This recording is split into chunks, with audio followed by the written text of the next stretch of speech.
Hi guys! Welcome back to my channel, Rich Diva. This channel is dedicated to find ways to financial freedom by finding means to acquire money, save money, and multiply money. So please subscribe, like, and share this video. You have to first take 100% responsibility for your life, give up being a victim. Then you have to get clear about what is my purpose. I believe each person has a purpose they were born with, whether it's to be a mechanic or a chef or to be a doctor or to do what we do, which is empower and enlighten people through the work we do. And so once you've got that, you have to have a clear vision of what would you like your life to look like, both in the business world, in your social world, in your relationships, your health and fitness, your travel and fun, all of that. So we have 7 areas of your life which we say, let's pretend that you can have anything you want, no holds barred. You know, God comes down and says, you're chosen, you won the lottery, you get the life you want, what would you do? And you go, oh, I'd like to live in this house in Malibu, I'd like to live on the ocean, I want to have 3 kids, I want to be able to travel to Europe 5 times a year, you know, whatever it is, write it down. And then using things like visualization and affirmations, you can start turbocharging that vision with intention, and then some of the tools that come out of the law of attraction work and so forth. But you first have to know where you're going. Tony Robbins says success leaves clues. Yeah. I love that. Yeah. You know, and so everyone who's ever been successful has left some kind of clue. There's a manual, a franchise operation manual, a workbook they wrote, you know, a seminar they're leading, a boot camp. Go, get educated. Yeah. You know, I have a chapter in a book called Learn More to Earn More. You know, Brian Tracy always talks about the idea that if you want to make more money, become more valuable. Have more impact that you can give somebody that will affect their life in a positive way. Yeah. In the transform yourself for success part, you talk about completing the past and embrace the future. What do you mean by that, completing the past? Well, we all have a lot of past experiences that we haven't let go of. Usually we're carrying resentment or guilt and anger, irritation, whatever. And so in order to be free to move forward, think of it like this. Imagine if you were walking down the beach and you had a belt around you, and behind that was like 17 anchors, and you're trying to walk down the beach pulling all these anchors. I want to cut those cords. Sure. And so all of your resentments, all of the people you're still upset with, your parents, people that you know might have even raped you, whatever. Yeah. It's not that we condone their behavior, but we need to let go. Forgive, right? And just forgive. And the big problem is for most people, they don't know how to forgive. And forgiving is actually, there's steps to forgiveness. What are those? Well, you first have to own your anger. So a lot of times, women especially aren't supposed to get angry, so they can just get hurt. You know, yeah. Men aren't allowed to feel their hurt and their fear. That's not macho. So we get angry. Right. So someone cuts us off on the freeways, and we're like, you know, that kind of thing. Whereas a woman will be scream kind of thing. So there's these levels called anger, hurt, fear, remorse and regret, where I have to own my accountability. And then there's the part where I say, well, what I really wanted was, or what I still want from you is, and then I can forgive. You know, I believe that the key to success is relationships and being an effective communicator and learning how to develop relationships with every personality type. Learning how to meet people where they're at, not just where you're at and what you want, but really connecting and understanding where their come from is. Yes. You talk about learning how to speak with impeccability. Can you talk about that? Yes, this is actually a concept taken from Don Miguel Ruiz, who wrote the book, The 4 Agreements, who's actually become a friend of mine over the last couple of years. And speaking with impeccability means you don't put yourself down, for starters, and you don't put anyone else down. You don't gossip. You don't spread rumors. You don't be sarcastic, because sarcasm is veiled anger. And so basically it's like speaking from a place of integrity and a place of love and a place where all my words are intended to uplift myself, for starters. So no negative self-talk. Replace that with positive self-talk. And then to uplift in the environment. So when you're saying negative things to yourself, you're affecting yourself in a physiological way. If you say, I am sick, you're actually creating sick in the future. Oh my gosh. See, a lot of people think when they're describing the present, well, I'm sick, you know. But the fact is, you're prescribing the future by describing the present as it is. And most people never get that. So this is why the people that live the most effective lives are always acting as if they're in the future and the future's perfect, you know, not waiting to get there. Right. I do this demonstration on stage when I teach this, and I say, you know, someone walks out and they say, I feel bad today. Then the body goes, oh, you want to feel bad? We'll give you the bad. Then you hunch over. Now I feel worse. Oh, you want worse? We'll give you worse. And then pretty soon I'm crawling across the stage, you know. But it all started with, I don't feel good. Instead of saying, we've all learned to say things like, I'm having a healing crisis, I'm cleansing. Sure. Instead of saying, I'm sick. Because basically, anything you say with the words, I am, your subconscious will then take that as a command. And so we're constantly programming our subconscious. We think we're describing it, but we're actually prescribing it. How does someone be positive when they're broke and people are cheating on them and they're coming from a bad family or they're in a bad neighborhood? How does someone come from that place of the future is great or the future is perfect or I am healthy when they're not? It's a choice. You simply have to choose it. See, once I learned, early on I was in graduate school and I read a book called Seth Speaks, and it was about all this stuff we're talking about. And it was a book channeled by this woman named Jane Roberts. And it just rung true as truth. I just said, this feels right. And what she was teaching is that your beliefs are a choice. We think our beliefs are the result of seeing something outside of us. We say, oh, I believe if a spider bites you, your skin turns red because that's what I saw happen. Yeah. But we can hypnotize people, tell them my thumb is a poker, hit them on the hand, and their hand will form a blister. We can tell people that this is poison ivy and give them maple leaves, and they'll do that, and their skin will break out in a rash. Sure. Tell people the poison ivy is a maple leaf, run the poison ivy on it, nobody breaks out in a rash. Right. So we know that so much of our internal behavior and our feel-good is created by beliefs. Now, then the question I had was, well, what should I believe? What if I believe the wrong thing and I'm going to get myself in trouble? I was afraid to believe anything for a while. And then I realized the only beliefs that make any sense are the beliefs that will take you from where you are to where you want to go. So what are the beliefs that successful people believe? Look at Oprah Winfrey, born into poverty, sexually abused as a child, but she believed that she could get to where she wanted to go. Someone else without that belief didn't try. So simply the belief, and it's a choice. Everything is a binary choice. You're either believing something that takes you where you want to go or something that takes you away from where you want to go. You're choosing love or you're choosing the opposite, which is fear. It's like it's a computer code, 0 or 1. Which do you want to choose? Now you have to become conscious because most people around you are unconscious and they're just agreeing with everything that's negative. That's why you want to hang out with positive people. Right. But if you read books like this, if you go to seminars and you meditate and you listen to podcasts, surround yourself with positive energy, pretty soon you get engulfed in this positive thinking and then all of a sudden your life transforms. We have to realize that we have so much to be grateful for, so much. And so uncommon appreciation in relationship means, for me, at least 5 times a day verbally appreciating somebody for something, and whether it's by phone, in person, and if I can't do that, then send an email. So I used to walk around with a 3x5 card, and I had these daily disciplines of success. Appreciate 5 people, meditate, drink 12 glasses of water, go to bed by 11 o'clock, whatever. Wow. And I had to check everything off before I could go to bed. And sometimes I'd get to my 5 appreciations and I hadn't done it. So I'd send emails to people because it was like 1 in the morning or something. But you get into the attitude of appreciating. Yeah. And also then you can just have an attitude of gratitude about everything. If you look around this room, everything in here was created by somebody else. That painting was painted by a Vietnamese artist. That statue was carved by someone in Malaysia or Tibet. This fireplace was painted by a faux finisher. Somebody put this carpet down, somebody wove it, somebody grew the sheep for it. There's so much to be grateful for. Yeah. And I was just in India, and wood floors, tin roofs, people sleeping on the streets, right. And you go, oh, thank God. But we forget. And so if you express gratitude for what you have, then you get more to be grateful for. That's the law of attraction. That's amazing, yeah.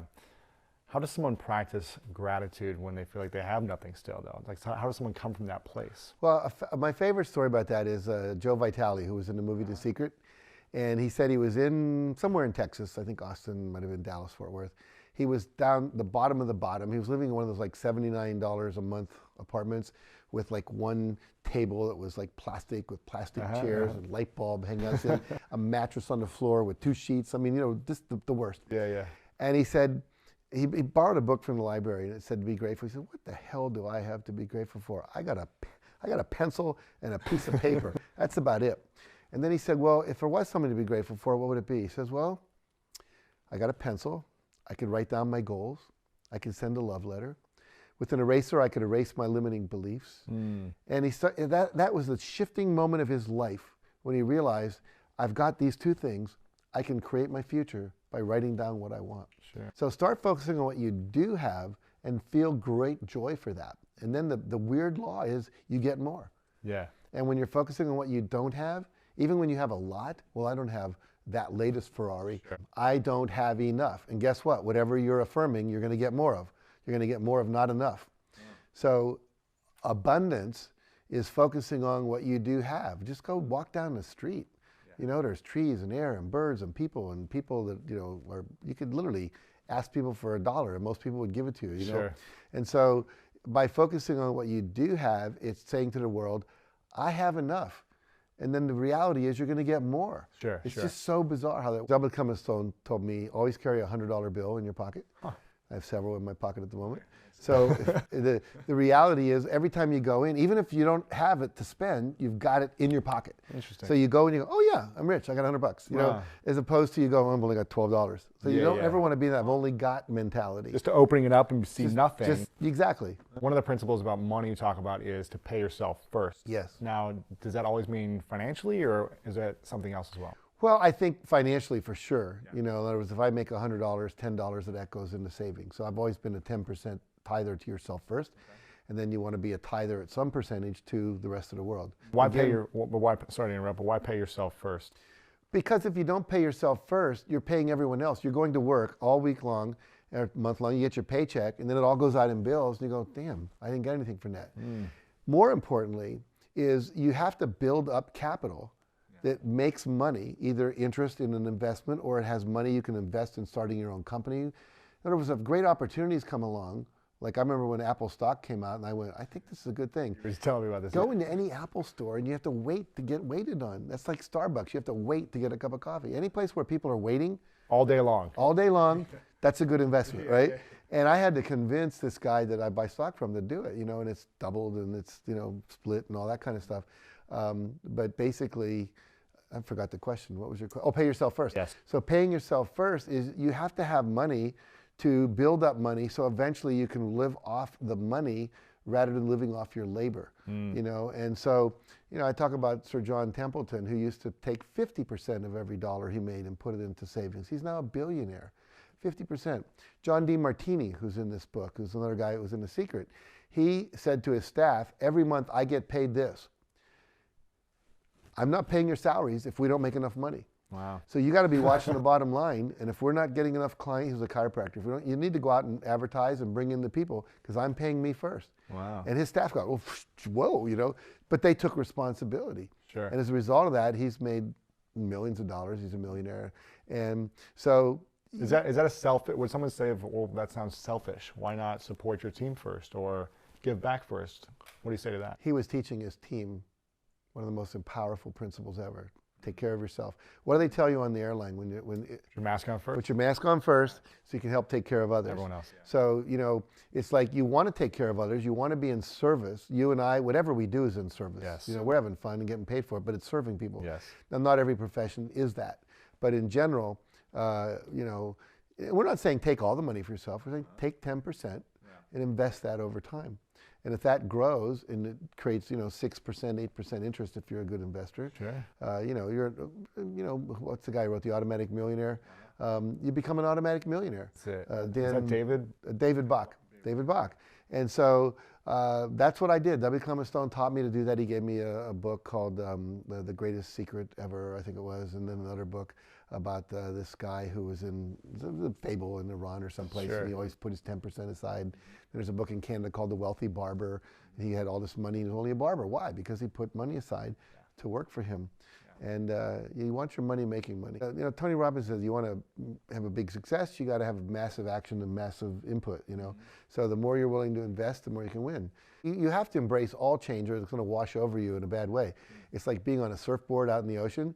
If the big wave comes and you're not paddling soon enough, you're just going to get either bounced around a lot or you're going to get tumbled over in the surf, and it doesn't feel good. I was just in Hawaii watching that Jaws. You know, I've been there, yeah. 6 feet high, or 6-story high waves. I mean, that can kill you. Yeah. We're talking about tons of water coming down. So basically, you want to be able to see the trends coming. So that's why pay attention. Read things like Wired Magazine and Inc. Magazine and Fast Company and things like that so you know what's happening in the world. And then when you see the trend coming, you want to get ahead of it so you can surf it rather than being overwhelmed by it. There's certain changes that we can plan for. We can plan for the change in the seasons. We now have research that shows about every 5 years we get some kind of recession. It doesn't have to be huge like the recent one, but if you know that's coming, you can kind of plan for that. Sure. So, you know, investors, they see these cycles and they think about that. But then there's disruptive change, which sometimes you can't see coming. Sometimes you can. And if you can, you work with that. If you can't see it, you have to adapt as quickly as possible. Right. If you have a new goal or a new habit you're trying to form, always do that first thing in the morning. If it's exercise, if it's yoga, if it's meditation, if it's reading for an hour, whatever it is, do it first thing. Because if you don't, it gets pushed off, and then it's 7 o'clock at night and you never did. So I also will review my goals, because I believe right before you go to sleep and when you first wake up is the best time to do that, because you're in this relaxed state. I also do a technique called the daily review, which is so powerful, and very few people have ever heard of it or done it. But whether you're working on a goal or whether you're working on bringing a new quality into your life, I'm going to be more loving, more patient, more kind, whatever. I close my eyes and I ask my higher self, show me places today where I could have been more loving, or I could have been more efficient, whatever the goal is I'm working on.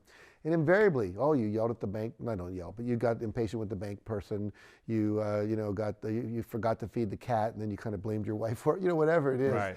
And then what you do, and this is the key part, you recreate that movie. So whatever you did do, you now create a movie of doing it right. And what that does, it puts a blueprint into your subconscious mind for when you're faced with that situation again, how to do it the way you intentionally want to do it rather than being reactive.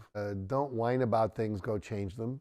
If you're not happy with your life. My father said to me when I went to college, he said, if you need a helping hand, look at the end of your own arm. I mean, at the time I thought it was really harsh. I thought he's going to bring me aside, give me a couple $100. And he basically said, don't call home, figure it out, get a job, do what you need to do. And as much as I didn't like that at the time, it was a great lesson, because I worked my way through college. And I learned whatever it is I want, if I apply energy and intention, I can get it. Yeah. And I think the other thing my mother taught me was always be kind to strangers. She was if the Mormons were knocking on the door, talking about we should all become Mormons, she would invite them in for dinner. Everyone else would send them on their way, And so I really love people, and I learned that everybody's unique and different, and you never know who's in there until you ask. Greatness is totally fulfilling your purpose in life, whatever that is. I mean, I've met great restaurant owners. I've met great teachers teaching in the inner city. I met great volunteers in the rainforest. I've met sheikhs who were billionaires. In Dubai and Qatar and Oman when I was over in the Middle East. I have met presidents of the country and so forth. So I think it's when you fully manifest your full potential, whatever that is, then you're great. And it doesn't matter about the level of impact, how much money, whether you're famous or not. There was a guy in West Virginia, my dad and I used to talk about him. He was one of these guys that when there was a road construction going on, he would stand out there and go like this. And he was this African-American guy, and he was so cool. And we'd come down and you have to stop. And then he would go like that. And I mean, he made that job, which was a crap job at some level, into an amazing thing. And so I think if you do what you do and you do it so well that people actually want to tell other people about it, you have done something great. So it's fulfill whatever wants to be expressed through you, do that to your best ability, and then you'll be great.